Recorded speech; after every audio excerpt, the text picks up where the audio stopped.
Hello friends, कैसे हैं आप। आशा करता हूं कि आप मौज में होंगे। दोस्तों, आज हम पढ़ने जा रहे हैं एक नया टॉपिक जिसका नाम है फ्रेमिंग क्वेश्चन। तो चलिए आज का टॉपिक स्टार्ट करते हैं।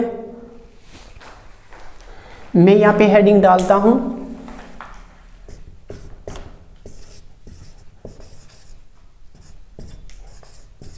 फ्रेमिंग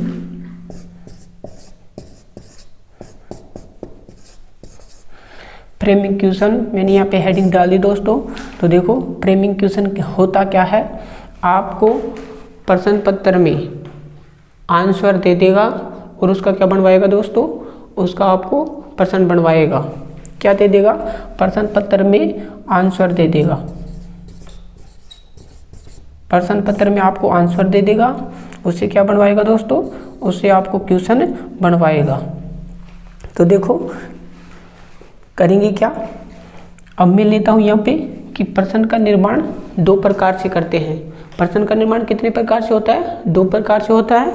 पहला मैं यहाँ पे डालता हूँ 1 नंबर, जो लूँगा मैं हेल्पिंग वर्ब से। किससे, HV से, जिसको हेल्पिंग वर्ब बोलते हैं, या मॉडल से। किससे दोस्तों, हेल्पिंग वर्ब से या मॉडल से। कितने नंबर डाला मैंने, 1 नंबर डाला। क्या करना है कि प्रश्न पत्र में आपको आंसर दे देगा और कहेगा कि इससे अपन को क्या बनाना है, क्वेश्चन बनाना है। तो क्वेश्चन का निर्माण कितने प्रकार से करते हैं, क्वेश्चन का निर्माण 2 प्रकार से करते हैं।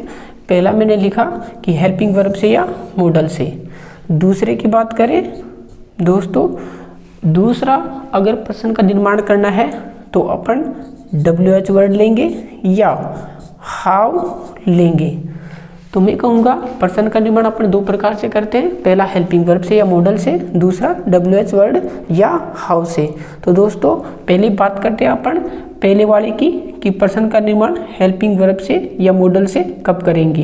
तो देखो मैं बात करूँ कि अगर उत्तर में किसमें दोस्तों आंसर दिया गया है, क्या दिया गया है, आंसर दिया गया है, और उसमें आपको यस या नो दिख जाए। क्या दिख जाए, यस या नो दिख जाए।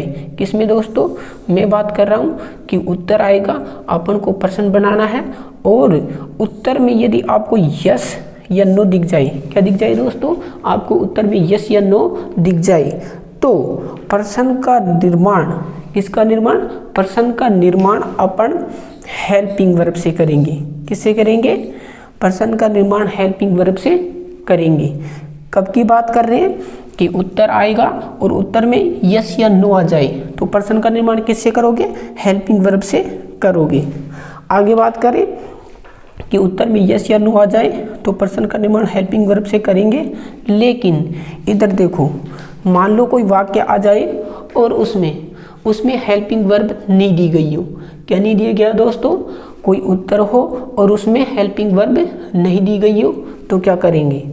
तो देखो अपन डमी हेल्पिंग वर्ब को याद करेंगे। किसको याद करेंगे, डमी हेल्पिंग वर्ब को याद करेंगे। अब देखो डमी हेल्पिंग वर्ब कौन कौन सी होती है दोस्तों, डू, डज और डिड। इनको अपन डमी हेल्पिंग वर्ब मानते हैं। अब देखो बात करें कि उत्तर आएगा और उसमें हेल्पिंग वर्ब नहीं हो, तो डमी हेल्पिंग वर्ब को याद करेंगे, जो कौन कौन सी होती है, डू, डज और डिड। देखो डू कब लगाएंगे, डज कब लगाएंगे और डिड कब लगाएंगे, इसकी बात करते हैं। मैं कहूँ कि तुम्हारे आएगा, आंसर आएगा, क्या आएगा दोस्तों, आपके आंसर आएगा। उसमें पहले तो यस या होना चाहिए, यस या नो होना चाहिए, तब तो प्रश्न का निर्माण किससे करेंगे, हेल्पिंग वर्ब से करेंगे। फिर मैं बात करूं कि अगर आपके उत्तर में हेल्पिंग वर्ब नहीं हो तो किसको याद करोगे, डमी हेल्पिंग वर्ब को याद करोगे, जो डू, डज और डिड होती है। तो देखो आगे चलने से पहले मैं इनको रफ करता हूं, फिर आगे अपन बात करते हैं। तो देखो मैं यहाँ पे इनको रफ करता हूँ। अपन बात कर रहे थे कि आपके पेपर में आंसर आएगा, उसे अपन को क्वेश्चन बनाना है। वो कैसे बनाते हैं उसकी अपन यहाँ पे बात कर रहे हैं। देखो मैं बात कर रहा था कि मान लो आपका आंसर आएगा,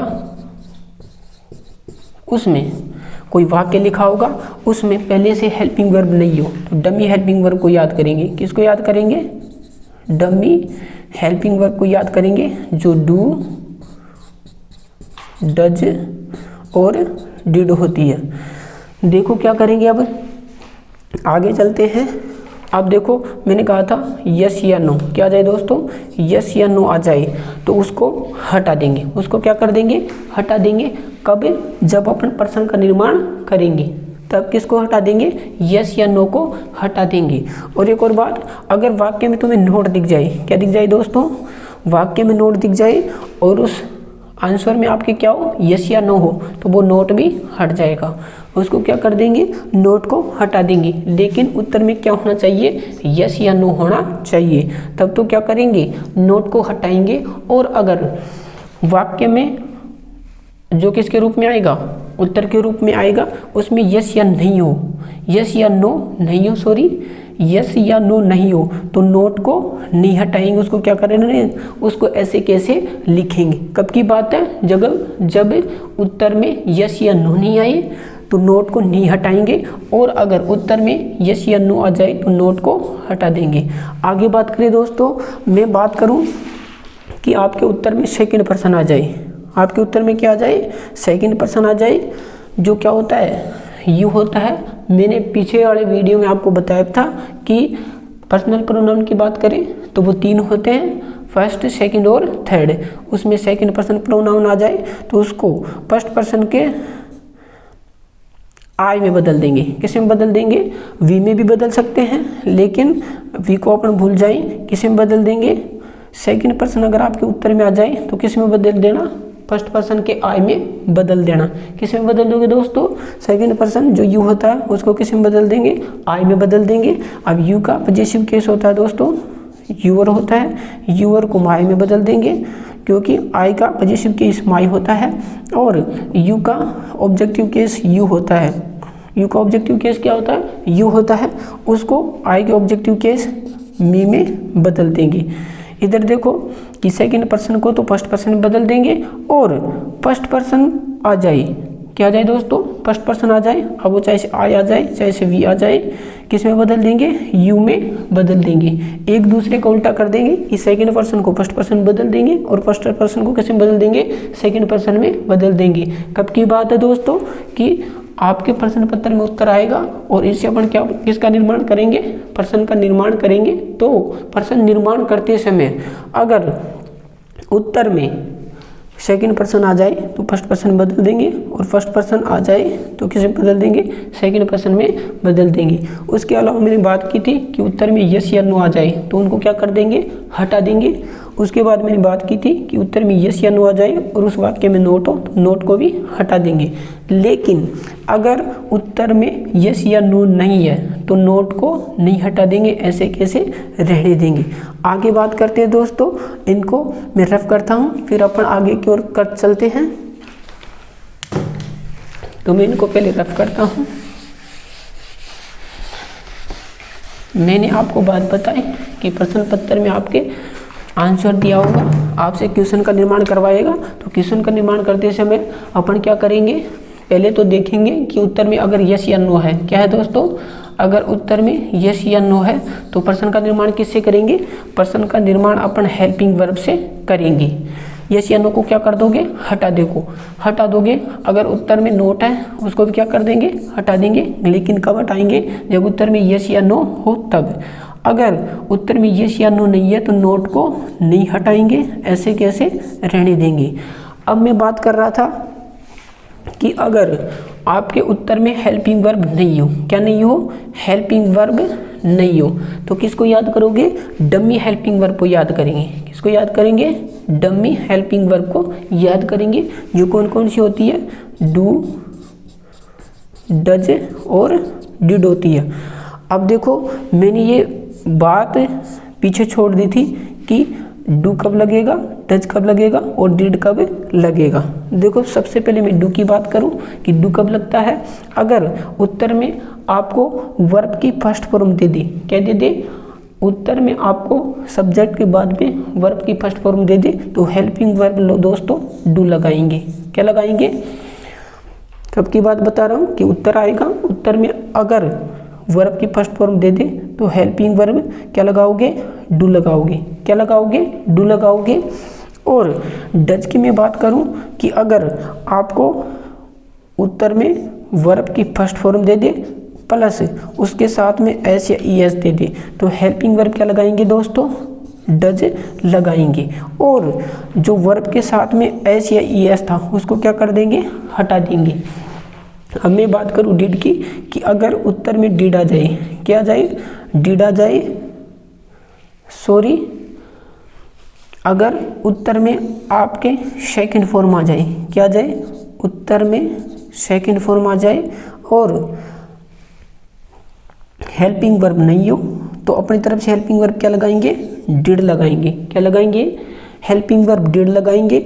और जो ये सेकंड फॉर्म है उसको अपन दोस्तों फर्स्ट फॉर्म कर देंगे, क्योंकि डिड एक पुलिस वाला है। डिड क्या है, एक पुलिस वाला है और पुलिस वाला 2 नंबर के काम को क्या कर देता है, 1 नंबर कर देता है। तो मैं कहूँगा कि जहाँ पर भी डिड आएगा उसके साथ में हमेशा वर्ब की फर्स्ट फॉर्म मिलेगी, ना कि सेकंड फॉर्म। तो उत्तर है हमारा। और उसमें अगर फर्स्ट फॉर्म दी गई हो, कौन सी फॉर्म दी गई हो, फर्स्ट फॉर्म दी गई हो तो हेल्पिंग वर्ब किसको लगाएंगे, डू को लगाएंगे। और अगर वर्ब की फर्स्ट फॉर्म के साथ एस या ई एस तो दोस्तों हेल्पिंग वर्ब डज लगाएंगे। और अगर सेकंड फॉर्म है, कौन सी, अगर उत्तर में सेकंड फॉर्म है तो हेल्पिंग वर्ब दोस्तों डिड लगाएंगे। लेकिन फर्स्ट फॉर्म तो फर्स्ट फॉर्म रहेगी, इसमें फर्स्ट फॉर्म में एस ई एस तो उस एस ई एस को हटा देंगे और ये सेकंड फॉर्म किसमें बदल जाएगी, फर्स्ट फॉर्म में बदल जाएगी। अब देखो दोस्तों और क्या करेंगे अपन, इधर देखो कि मान लो उत्तर में पहले से ही हेल्पिंग वर्ब है, उत्तर में पहले से ही क्या है, हेल्पिंग वर्ब है। तो देखो क्या करेंगे, कुछ नहीं करना है, हेल्पिंग वर्ब को वहाँ से उठाएंगे और उसको उठाकर सबसे आगे रख देंगे और कुछ नहीं करना है। लास्ट में क्या लगा देना है, प्रश्नवाचक चिन्ह लगा देना है। देखो इनको पहले मैं रफ करता हूँ फिर वापस बात करते हैं अपन। मैं बात करता था कि उत्तर में पहले से ही हेल्पिंग वर्ब हो, क्या हो, उत्तर में पहले से ही हेल्पिंग वर्ब हो तो क्या करेंगे। तो इधर देखो कि तुम्हारा प्रश्न पत्र में आंसर आएगा, उसमें पहले से ही हेल्पिंग वर्ब आ जाए। क्या आ जाए दोस्तों, उसमें पहले से ही हेल्पिंग वर्ब आ जाए तो कुछ नहीं करना है, क्वेश्चन का निर्माण करने के लिए, किसका निर्माण करने के लिए, क्वेश्चन का निर्माण करने के लिए हेल्पिंग वर्ब को वहाँ से उठाएंगे और सबसे आगे लगा देंगे। कहाँ पे लगा देंगे दोस्तों, सबसे आगे लगा देंगे। कब की बात कर रहे हैं, हेल्पिंग वर्ब से प्रश्न का निर्माण कब होगा, जब उत्तर में क्या आएगा, यस या नो आएगा। यस या नो अगर उत्तर में है तो हेल्पिंग वर्ब का निर्माण, सॉरी, प्रश्न का निर्माण अपन किससे करेंगे, हेल्पिंग वर्ब से करेंगे। यस या नो को हटा देंगे। तो मैं बात कर रहा था कि आंसर में पहले से ही हेल्पिंग वर्ब दी गई हो, क्या दी गई हो, हेल्पिंग वर्ब दी गई हो तो उस हेल्पिंग वर्ब को वहाँ से उठाएंगे और क्वेश्चन का निर्माण करते समय सबसे आगे रखेंगे और जो भी चीज़ें हैं उनको ऐसे के ऐसे उतार देंगे और लास्ट में प्रश्नवाचक चिन्ह लगा देंगे। क्या लगा देंगे दोस्तों, मैं बोलता हूँ इनको कि उल्टा कड़ा लगा देंगे। तो क्या हो जाएगा, अपने प्रश्न का निर्माण हो जाएगा। अब बात करते हैं आगे की ओर, डज आ जाए, डू आ जाए, डिड आ जाए और उनके साथ में हेल्पिंग वर्ब नहीं हो, हेल्पिंग वर्ब नहीं हो, सॉरी, मैं बात कर रहा था कि उत्तर आ जाए और उत्तर में डज, डू, डिड इनके साथ में मेन वर्ब नहीं हो। क्या नहीं हो दोस्तों, डज, डू, डिड आ जाए उत्तर में और उनके साथ में मेन वर्ब नहीं हो तो ये खुद ही किसका काम करते हैं, ये खुद ही मेन वर्ब का काम करते हैं। किसका काम करते हैं, मैं बात कर रहा था कि आपका उत्तर है और उत्तर में डज, डू, डिड आ जाए और इनके साथ में मेन वर्ब नहीं हो तो ये तीनों ही ये तीनों खुद किसका काम करेंगे, ये खुद तीनों मेन वर्ब का काम करेंगे। तो देखो अब मैं लूँ कि मान लो आपको उत्तर में डज दिखाई दे दे, क्या दिखाई दे दे दोस्तों, डज दिखाई दे दे और इसके साथ में मेन वर्ब नहीं है तो हेल्पिंग वर्ब भी क्या लगाएंगे, डज की डज ही लगाएंगे। क्या लगाएंगे दोस्तों, डज आ जाए, इनके साथ में मेन वर्ब नहीं हो तो हेल्पिंग वर्ब क्या लगेगी, डज लगेगी। लेकिन इस डज की जगह क्या कर देंगे दोस्तों, डू कर देंगे। मैं बात करूँ डू की कि उत्तर में डू आ जाए और इसके साथ में मेन वर्ब नहीं हो तो हेल्पिंग वर्ब क्या लगाएंगे दोस्तों, डू लगाएंगे और इस डू को डू ही रहने देंगे। अब बात करते हैं दोस्तों कि मान लो आपके डिड आ जाए और उसके साथ में मेन वर्ब नहीं हो तो हेल्पिंग वर्ब डिड ही लगाएंगे। क्या लगाएंगे दोस्तों, डिड लगाएंगे, लेकिन डिड की जगह क्या कर देंगे, डू कर देंगे। कब की बात बता रहा हूँ मैं कि डज, डू, डिड उत्तर में आ जाए और इनके साथ में मेन वर्ब नहीं हो तो ये खुद ही किसका काम करते हैं, मेन वर्ब का काम करते हैं। डज आ जाए तो हेल्पिंग वर्ब डज लगाएंगे, लेकिन डज की जगह क्या कर दोगे, डू कर दोगे। अगर डू आ जाए और इसके साथ में मेन वर्ब नहीं हो तो हेल्पिंग वर्ब डू लगेगी, लेकिन डू का डू ही रहने देंगे। डिड की बात करूँ मैं कि डिड के साथ मेन वर्ब नहीं हो तो डिड के साथ हेल्पिंग वर्ब क्या लगेगी, डिड लगेगी और ये खुद ही किसका काम करेगा, मेन वर्ब का काम करेगा, लेकिन इसकी जगह भी क्या कर देंगे, डू कर देंगे। आगे बात करते हैं दोस्तों, लेकिन इनको रफ करता हूँ और उसके बाद में अपन बात करते हैं। तो देखो मैंने डू, डज और डिड की बात कर ली, जो क्या होती है, ये डमी हेल्पिंग वर्ब होती है और इनको किन के रूप में प्रयोग किया जाता है, इनको मेन वर्ब के रूप में भी प्रयोग किया जा सकता है। अब बात करूँ दोस्तों मैं हैज, हैव और हैड की, तीनों की एक साथ बात करता हूँ, हैज, हैव और हैड की। देखो मैं कह रहा हूँ कि मान लो उत्तर है जो आपके प्रश्न पत्र में आएगा और उसमें हैज, हैव और हैड आ जाए और इनके साथ में मेन वर्ब नहीं हो। क्या नहीं हो दोस्तों, तीनों के साथ मेन वर्ब नहीं हो तो ये खुद ही किसका काम करेंगे, ये खुद ही मेन वर्ब का काम करेंगे। अब देखो आगे चलते हैं। मान लो आपके उत्तर में हैज आ जाए और इसके साथ में मेन वर्ब नहीं हो तो अगर अपन को हेल्पिंग वर्ब लगाने हैं तो क्या लगाएंगे, डज लगाएंगे। क्या लगाएंगे दोस्तों, डज लगाएंगे। कब की बात है कि उत्तर में हैज आ जाए और उसके साथ में मेन वर्ब नहीं हो तो हेल्पिंग वर्ब क्या लगाओगे, इसके साथ डज लगाएंगे और ये हैज किसका काम करेगा, मेन वर्ब का काम करेंगे, लेकिन इसकी हैज की जगह क्या कर देंगे दोस्तों, हैव कर देंगे। क्या कर देंगे, मैं कह रहा हूँ कि उत्तर में हैज आ जाए और उसके साथ में मेन वर्ब नहीं हो तो ये खुद ही किसका काम करेगा, है, ये खुद ही मेन वर्ब का काम करेगा। और प्रश्न बनाते समय हेल्पिंग वर्ब क्या लगाएंगे, हैज के साथ में डज लगाएंगे और इस हैज का क्या हो जाएगा, हैव हो जाएगा। अब बात करूँ मैं हैव की कि मान लो आपके उत्तर में हैव आ जाए और इसके साथ में मेन वर्ब नहीं हो तो ये खुद ही मेन वर्ब का काम करेगा, लेकिन अगर अपन को इनके साथ में हेल्पिंग वर्ब लगानी हो हैव के साथ में तो दोस्तों अपन लगाएंगे डू। क्या लगाएंगे, डू लगाएंगे और हैव को हैव ही रहने देंगे। अब बात करूं मैं हैड की कि आपके प्रश्न पत्र में आंसर के रूप में एक वाक्य आएगा और उसमें हैड के साथ मेन वर्ब नहीं हो तो हैड ही किसका काम करेगा, हैड मेन वर्ब का काम करेगा और उसके साथ अपन को हेल्पिंग वर्ब लगानी हो तो हेल्पिंग वर्ब लगाएंगे दोस्तों डिड। क्या लगाएंगे, हेल्पिंग वर्ब डिड लगाएंगे और इस हैड की जगह दोस्तों अपन कर देंगे हैव। क्या कर देंगे, डज की जगह अपन कर देंगे, सॉरी मैं बात कर रहा था कि हैज, हैव, हैड आंसर में मेन वर्ब के रूप में आ जाए तो हैज के साथ हेल्पिंग वर्ब डज लगाएंगे, हैव के साथ डू लगाएंगे, हैड के साथ डिड लगाएंगे, लेकिन इन सब की जगह हैव कर देंगे। अब मैं बात करूं, आगे चलते हैं अपन, इसको मैं रफ करता हूं, उसके बाद में आगे चलते हैं अपन, आगे बात करेंगे। आगे क्या है देखो,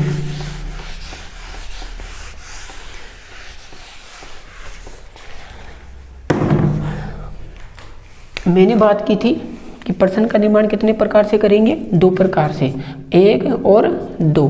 पहला बताया था मैंने हेल्पिंग वर्ब से, किससे, हेल्पिंग वर्ब से या मॉडल से, ये बताया था दोस्तों। दूसरा बताया था अपन ने WH वर्ड से या हाउ से।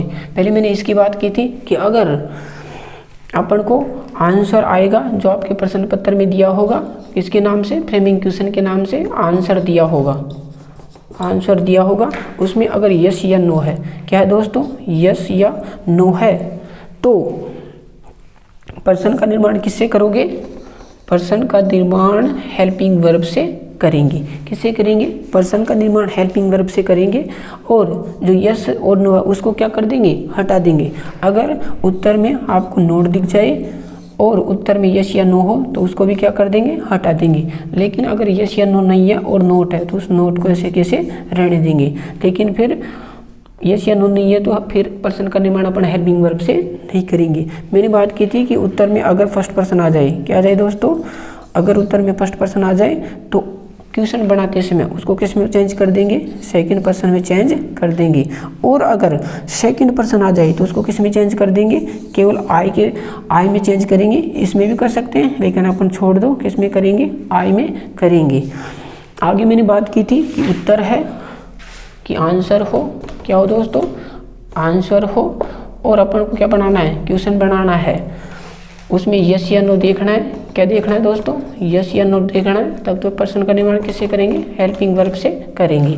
अब मैं कहूँ कि उत्तर दिया गया है और उसमें दोस्तों आपको हेल्पिंग वर्ब नहीं दी गई है। क्या नहीं दी गई है? हेल्पिंग वर्ब नहीं दी गई है। तो अपन किसको याद करेंगे? डमी हेल्पिंग वर्ब को। किसको याद करेंगे? डमी हेल्पिंग वर्ब को याद करेंगे, जो 3 होती है। पहली डू, एक होती है डज, एक होती है डिड। ये तीनों डमी हेल्पिंग वर्ब होती है। अगर उत्तर में हेल्पिंग वर्ब नहीं है और वर्ब की फर्स्ट फॉर्म है तो हेल्पिंग वर्ब डू लगाएंगे। अगर वर्ब की फर्स्ट फॉर्म के साथ एच ई एस तो हेल्पिंग वर्ब डज लगाएंगे। लेकिन फिर इस ई एस को हटा देंगे, एच ई एस को हटा देंगे। अगर डिड है तो हेल्पिंग वर्ब ये डिड का डिड लगेगा, लेकिन इस डिड की जगह क्या कर देंगे दोस्तों? डू कर देंगे। आगे मैंने बात की थी कि एक हैज, हैव और हैड की। अगर इनके साथ में मेन वर्ब नहीं है तो ये खुद ही मेन वर्ब का काम करेंगे। और हैज के साथ में अगर हेल्पिंग वर्ब लगानी है तो डज लगाएंगे, लेकिन हैज की जगह हैव कर देंगे। और हैव के साथ में हेल्पिंग वर्ब डू लगाएंगे, लेकिन हैव का हैव ही रहने देंगे। हैड के साथ हेल्पिंग वर्ब डिड लगाएंगे, लेकिन हैड की जगह क्या कर देंगे दोस्तों? हैव कर देंगे। मैंने इतनी बात आपके सामने कर ली थी। तो ये सब आपको किस में देखना है? प्रश्न पत्र में देखना है कि अगर उत्तर यस या नो से शुरू हो रहा है तो प्रश्न का निर्माण किससे करेंगे? हेल्पिंग वर्ब से करेंगे। यस या नो को हटा देंगे। अगर उत्तर में नोट है तो उसको हटा देंगे। फर्स्ट पर्सन को सेकंड पर्सन बदल देंगे और सेकंड पर्सन को फर्स्ट पर्सन में बदल देंगे। अगर उत्तर में पहले से ही हेल्पिंग वर्ब दी गई है तो उसको वहाँ से हटाएंगे, आगे पटकेंगे और बाकी चीज़ों को ऐसे उतार देंगे और लास्ट में कड़ा लगा देंगे।